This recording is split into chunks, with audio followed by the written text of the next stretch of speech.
مرکب کیا ہے، مرکب سے کیا مراد ہے، اور مرکب کی اقسام کتنی ہیں؟ ٹھیک ہے جی۔ اچھا، مرکب سے پہلے آپ سمجھ لیں کلمہ کس کو کہتے ہیں۔ کلمہ عربی میں کہتے ہیں ایک لفظ کو، ایک ورڈ جو ہے نا اس کو کلمہ کہتے ہیں۔ پھر کلمہ کن سے مل کر بنتا ہے؟ حروف سے مل کر بنتا ہے۔ حروف جو آپ حروف ہجائی ہیں جو آپ کو ٹھیک ہے، الف با تا، تو ان سے مل کر کلمہ بنے گا۔ پھر کلمہ ورڈ، پھر کلمات سے مل کر مرکب بنے گا۔ مرکب ترکیب، ٹھیک ہے۔ مرکب دو یا دو سے زائد کلمات کے مجموعے کو مرکب کہتے ہیں، ٹھیک ہے۔ دو یا دو سے زائد کلمات، جیسے بھی انگلش میں ہمارے پاس فریز ہے، فریز، اور ایک آپ پاس کلاز ہے، دونوں سینٹنسز ہیں نا، ٹھیک ہے۔ ایک فرق یہ ہے کہ ایک کے اندر سینس پوری ہے اور دوسرے کے اندر جو ہے نامکمل جو ہے سینس آپ کو ملتی ہے، تو عربی کے اندر بھی وہی ہے، ٹھیک ہے نا۔ تو مرکب اس کو کہتے ہیں جس کے اندر دو یا دو سے زیادہ کلمات ہوں، ورڈز ہوں، ٹھیک ہے۔ پھر اس کے آگے کچھ اقسام بھی ہیں، ٹھیک ہے۔ پہلے دیکھ لیں مرکب کی ڈیفینیشن بھی بتا دی ہے آپ کو، ٹھیک ہے، کہ دو یا دو سے زائد کلمات کے مجموعے کو مرکب کہتے ہیں، ٹھیک ہے جی۔ پھر آگے دیکھیں، اس مرکب کی نا آگے دو مزید اقسام دیکھ لیں، ٹھیک ہے جی۔ ایک ہے مرکب تام، ٹھیک ہے۔ دوسرا ہے جی مرکب ناقص، ٹھیک ہو گیا۔ مرکب تام اور مرکب ناقص، یہ مرکب کی دو اقسام ہے، ٹھیک۔ اب مرکب جو تام ہے اس کی مزید دو اقسام ہیں۔ مرکب تام کو جو ہے آپ، اس کا دوسرا نام ہے جملہ بھی اس کو کہتے ہیں، ٹھیک ہے جی۔ اس کا دوسرا نام ہے جملہ، سنٹنس، ٹھیک ہے، سنٹنس۔ ابھی دیکھیں بات آپ کو جو ہے تھوڑی سی بھی کھل رہی ہے، سنٹنس ہے تو لازمی بات ہے اس کے اندر کوئی سینس ہوگی، ٹھیک ہے، سنٹنس۔ ابھی اس کے اندر نا مزید اس کی دو اقسام ہے، جملہ ہو گیا اس کا دوسرا نام۔ اس کے اندر ایک آپ کو آ جاتا ہے جی جملہ اسمیہ اور جملہ فعلیہ، ٹھیک ہو گیا جی۔ تام اسمیہ یا تام فعلیہ، جملہ اسمیہ یا جملہ فعلیہ، ایک ہی بات ہے، ٹھیک ہے۔ اچھا، ناقص کو دیکھیں، ناقص نام سے آپ کو جو ہے پتہ چل رہا ہے کہ اس کے اندر نا کوئی سنٹنس والی بات نہیں ہوگی، اس کے اندر کوئی بات آپ کو مکمل سمجھ نہیں آئے گی، ہوگی یہ بھی ترکیب ہی ہوگی، مرکب ہی ہوگا، کچھ کلمات کا مجموعہ ہوگا، لیکن اس کے اندر آپ کو جو ہے بات مکمل طور پہ سمجھ نہیں آئے گی۔ تام کے اندر کیا ہے، ایسا کلمات کا مجموعہ ہوگا آپ کے پاس، ایسا مرکب ہوگا جس کے اندر آپ کو بات سمجھ آ جائے گی پوری۔ جب بھی آپ جو ہے اس عبارت کو پڑھیں گے وہاں پہ آپ کو ایک مکمل سینس ملے گی۔ اور ناقص کے اندر کیا ہے کہ آپ کو بات سمجھ نہیں آئے گی، یہی جو ہے جس کو ہم انگلش میں کہتے ہیں کلاز ہے، اور یہ فریز ہے، ٹھیک ہے۔ کلاز وہ the sentence which gives you complete sense اور complete meaning، فریز وہ جس کے اندر آپ کو which doesn't give you complete sense اور any complete meaning، ٹھیک ہے۔ اچھا، اب یہ تام ہے، اس کی دو جو آگے اقسام ہوگی، جملہ اسمیہ، جملہ فعلیہ۔ اب ناقص ہے تو ناقص کی بھی آگے مزید دو اقسام ہیں، ٹھیک ہے۔ ایک ہوتا ہے وصفی، ٹھیک ہے نا، وصفی، اور ایک ہوتا ہے جی آپ کے پاس اضافی۔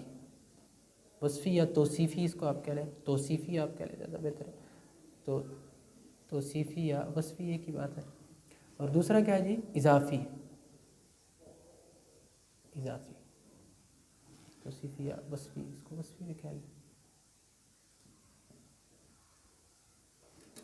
ٹھیک ہے جی۔ اچھا دیکھیں جی، یہ تو آپ مرکب ہو گیا، مرکب کی دو اقسام ہیں، تام اور ناقص۔ تام کا دوسرا نام جملہ، ٹھیک ہے۔ پھر اس جو ہے جملے کے آگے مزید دو اقسام ہیں، جملہ اسمیہ یا جملہ فعلیہ۔ اب ناقص ہے، ناقص کے آگے دو اقسام ہیں، ناقص جو ہے آپ کے پاس وصفی ہے، توصیفی ہے یا اضافی ہے، ٹھیک۔ اب ذرا ترتیب وائز اسمیہ کو دیکھ لیں، جملہ اسمیہ۔ جملہ اسمیہ وہ ہے کہ ایسا جملہ جس کا آغاز اسم سے ہو، ایسا سنٹنس جو اسم سے سٹارٹ ہو، مطلب ناؤن سے سٹارٹ ہو، ٹھیک۔ جیسے مثال کے طور پر میں آپ کو کہتا ہوں حامد جاء، حامد یا جلسہ، حامد جلسہ۔ اب دیکھو ادھر، حامد کیا ہے، اسم ہے، جلسہ کیا ہے، فعل ہے۔ اب یہ جو سنٹنس ہے آپ کے پاس، یہ جو جملہ ہے، اس کا آغاز اسم سے ہوا تو یہ کیا ہوا جی، جملہ اسمیہ ہو گیا۔ اب اسی جملے کو میں تھوڑا سا الٹا دیتا ہوں، سینس وہی رہے گی، تھوڑی سی اس کی ترتیب میں تھوڑی سی جو ہے الٹا دیتا ہوں. کیا کرتے ہیں جی اس کو؟ جلسا حامد، جلسا حامد. اب دیکھیں جملے کا آغاز کس سے ہو رہا ہے؟ فعل سے ہو رہا ہے، جملہ فعلیہ ہو جائے گا. یہ فعلیہ اس کا الٹ ہے. جملہ اسمیہ وہ جملہ جو اسم سے سٹارٹ ہو، جملہ فعلیہ وہ جملہ جس کا آغاز فعل سے ہو. ایک اور آپ مثال لے لیں جی. آپ زید ضربہ، زید ضربہ، زید نے مارا، ضربہ. ٹھیک ہے، تب یہ جملہ کس سے سٹارٹ ہو رہا ہے جی؟ اسم سے. تو یہ کیا ہو جائے گا؟ جملہ اسمیہ. اگر اسی کو ہم جو ہے تھوڑا سا الٹ دیں، ضربہ زیدن. ٹھیک ہے، یہ بھی جو ہے آپ کے پاس خالی اسم اور فعل کو ہم نے جو ہے جملے کے اندر رکھا. آپ آگے مفعول بھی لگا سکتے ہیں. زید ضرب حامد، زید نے حامد کو جو ہے مارا، ضرب لگائی. ضرب زید حامدن. ٹھیک ہے، تو آگے آپ مفعول بھی لگا سکتے ہیں. تو میں نے آپ کے لیے آسان سے بنایا ہے تاکہ مشکلات کے اندر نہ پڑے. ٹھیک ہے جی، یہ آپ کا یہ 2 اقسام ہوگی، جملہ اسمیہ، جملہ فعلیہ. جملہ اسمیہ وہ جملہ ہے جس کا آغاز اسم سے ہو، اور جملہ فعلیہ وہ جملہ ہے جس کا آغاز فعل سے ہو. ٹھیک ہے جی. اچھا، ابھی ذرا دیکھیں جی وصفی اور ناقص کی طرف. وصفی اور اضافی جو ہے جو مرکبات ہوتے ہیں ان سے کیا مراد ہے؟ اچھا، وصفی ناقص تو آپ کو جو ہے ابھی پتہ چل گیا ہے کہ ناقص وہ آپ کا مرکب ہوگا، وہ کلمات کا مجموعہ ہوگا جس کے اندر آپ کو کوئی مکمل سینس نہیں ملے گی، آپ کو بات سمجھ نہیں آئے گی. ٹھیک ہے، اب وصفی کو ذرا دیکھ لیں. وصفی کے اندر آپ کے پاس 2 آپ کے پاس کلمات ہوں گے. ٹھیک ہے، ایک کلمہ موصوف ہوگا اور دوسرا اس کی صفہ ہوگی، صفت ہوگی. مطلب ایک آپ جو ہے اسم لیں گے، آگے اس اسم کی صفت بیان کریں گے. ٹھیک ہے، اس ترکیب کو ہم کہتے ہیں صفہ موصوف. جیسے مثال کے طور پر میں کہتا ہوں آپ کو کہ بیت جمیل، بیت جمیل، بیت جمیل، بیت جمیل. اب دیکھیں ادھر بیت کیا ہے جی؟ آپ کے پاس اسم ہے گھر. اب اس اسم کی صفت کیا ہے؟ جمیل. تو یہ دونوں کیا ہوئے؟ صفہ موصوف. صفہ کیا ہے جی؟ جمیل صفہ ہے، اور موصوف جس کی صفت بیان کی جائے. ٹھیک ہے، موصوف جس کی صفت بیان. بیت کیا ہو گیا آپ کا جو ہے؟ موصوف ہو گیا. اس طرح کی ترکیب کو ہم کہتے ہیں جی یہ وصفی ہے، توصیفی ہے، وصفی ہے. ٹھیک ہے، اور ان کو ہم کہتے ہیں صفہ موصوف.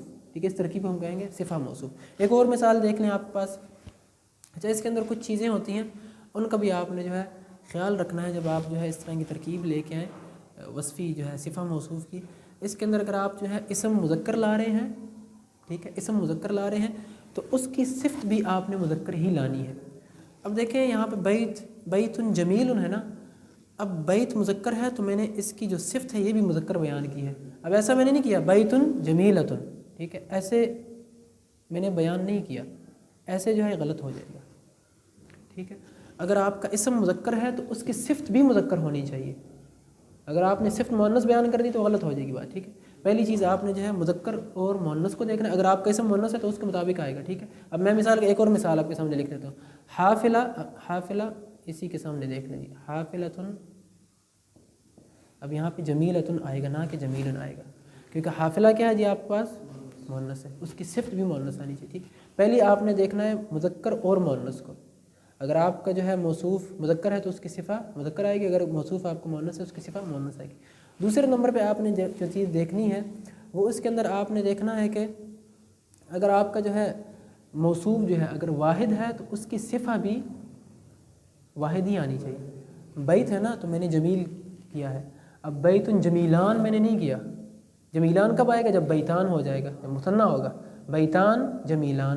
ٹھیک ہے، تو اگر آپ کا جو ہے موصوف اگر واحد ہے تو اس کی صفہ بھی واحد ہے، اگر موصوف مثنیٰ ہے تو اس کی صفہ بھی مثنیٰ ہے، اگر جمع ہے تو اسی اعتبار سے آپ نے جمع لانی ہے. ٹھیک ہے، پھر اس کے بعد آپ نے دیکھنا یہ ہے کہ آپ جو ہے تنوین کا آپ نے خیال رکھنا ہے. اگر دونوں ضمتین ہیں تو آپ نے ضمتین دینا ہے، اگر کسرتین ہے کسرتین دینا ہے، اگر فتحتین ہے فتحتین دینا ہے. ٹھیک ہے، پھر اس سے ہٹ کر آپ نے دیکھنا یہ ہے اس کے اندر کہ اگر آپ کا موصوف جو ہے معرفہ ہے تو آپ معرفہ ہی اس کی صفہ لے کے آئیں گے.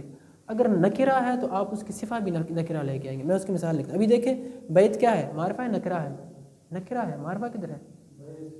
نکرہ ہے نا. اگر معرفہ تب بنے گا، یہاں پہ الف لام آپ لگا دیں، ٹھیک ہے، وہ معرف بھی الف لام، ٹھیک ہے، معرف بھی الف لام. تو بیت آپ نے کیا نکرہ استعمال کیا، تو یہاں پہ جمیل استعمال کیا. اب یہاں پہ بیت الجمیل نہیں ہو سکتا تھا. اگر البیت آتا تو البیت الجمیل، خوبصورت گھر، البیت الجمیل. اب میں اس کی ایک مثال لکھ دیتا ہوں. جو ہے السیارۃ الجمیلہ، ٹھیک ہے جی. اب دیکھیں یہ سیارہ جو ہے الف لام سے ہم نے لکھا، معرفہ لکھا، تو آگے اس کی جو صفہ آئی ہے وہ بھی معرفہ آئی ہے. السیارہ جمیلۃ ہم نے نہیں کہا، السیارۃ الجمیلہ، الجمیلہ، ٹھیک ہے، الف لام کے ساتھ ہم نے جو ہے اس کو، اگر معرفہ ہے تو معرفہ لے کے آئیں، اگر نکرہ ہے نکرہ لے کے آئیں. ٹھیک ہے، یہ چند چار ایک باتیں ہیں تو ان کو اپنے ذہن کے اندر رکھنا ہے. ٹھیک ہے، اگر معرفہ ہے تو معرفہ آئے گی، ٹھیک ہے، صفہ موصوف دونوں معرفہ ہوں گے. اگر جو ہے آپ کو واحد ہے تو اس کا جو ہے صفہ بھی واحد آئے گا. اگر مذکر ہے تو صفہ بھی اس کی مذکر آئے گی. اگر مؤنث ہے تو صفہ مؤنث آئے گی.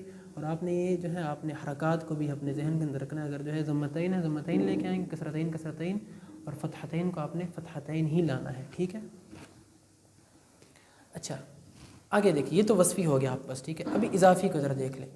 اضافی کے اندر کیا ہوگا جی آپ کے پاس، جس میں ہم ایک اسم کی اضافت کرتے ہیں دوسرے اسم کے ساتھ. اور یہ جو آپ کے پاس جو ہے نا، یہ جو اضافی ہے، یہ جو ترکیب ہے اضافی، اس کے اندر آپ کا پہلی بات تو یہ آپ سمجھ لیں کہ اس کے اندر ایک اسم کی ہم اضافت کرتے ہیں دوسرے اسم کی طرف. اور اس کے اندر ایک بات یہ ہے کہ یہ جو ترکیب ہے آپ کے پاس دو اسماء سے مل کر بنے گی، اور ان کے اندر کو کا کی کا میننگ پایا جائے گا. ٹھیک ہے، کو کا کی کا، اردو کے اندر جو ہم کہتے ہیں کو کا یا کی کا میننگ اس کے اندر پایا جائے گا. ٹھیک ہے. اب دیکھیں، اور عمومی تو ایک اور بات ذہن کے اندر رکھ لیں، عمومی طور پہ جو پہلا اسم آئے گا وہ عمومی طور پہ، ہر جگہ پہ نہیں، عمومی طور پہ نکرہ ہوگا. ٹھیک ہے، مطلب جو الف لام کے بغیر آئے گا. اور اگلا جو اسم آئے گا وہ معرفہ ہوگا. اور اس طرح کی ترکیب کو ہم کہتے ہیں مضاف مضاف الیہ. ٹھیک ہے، مضاف مضاف الیہ، پہلا مضاف ہے اور اس اسم کی ہم نے اضافت کر دی ہے اگلے کے ساتھ، اس کو ہم کہتے ہیں مضاف الیہ. میں مثال لکھتا ہوں پھر آپ کو بات سمجھ آ جائے گی. اب میں کہتا ہوں جی غرفۃ النوم. غرفہ یہ ہم جو ہے کتاب کے اندر پڑھ کے آگے ہیں، یہ جو ہے اس نے دیا ہوا ہے غرفۃ النومی. اب دیکھیں ادھر یہ غرفہ ہے، غرفہ مطلب کمرہ. ٹھیک ہے، غرفہ مطلب کمرہ. اب اس غرفہ کی ہم نے اضافت کر دی ہے نوم کے ساتھ.